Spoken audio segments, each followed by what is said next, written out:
बानी पीटीआई ने पार्टी क़यादत को अज़्म इस्तेहकाम पर हुकूमती APC में शिरकत की इजाज़त दे दी। बानी पीटीआई ने मुलाकातों और मुकदमात में मुबैना मदाखलत पर जेल में भूख हड़ताल करने की धमकी भी दी।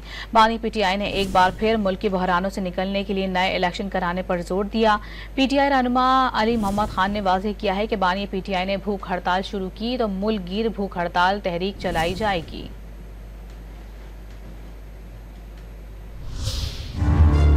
बानी पीटीआई ने अडियाला जेल में मुलाकातों समेत दीगर अमूर पर मुबैना मुदाखलत पर भूख हड़ताल शुरू करने की धमकी दे दी। पीटीआई रहनुमा अली मोहम्मद खान ने वाज़ेह किया कि इंसाफ न मिलने पर और जेल में मुदाखलत का सिलसिला बंद न होने पर बानी पीटीआई की भूख हड़ताल पर मुल्क गिर भूख हड़ताल तहरीक चलाई जाएगी। जब इमरान खान साहब अल्लाह वो वक्त न लाए, लेकिन अगर वो भूख हड़ताल पे गए तो फिर पूरे पाकिस्तान में भूख हड़ताली कैंप और पुरअमन एहतजाजी मुजाहरे होंगे।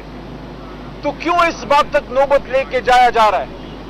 क्यों नहीं इमरान खान साहब को इंसाफ मिल रहा?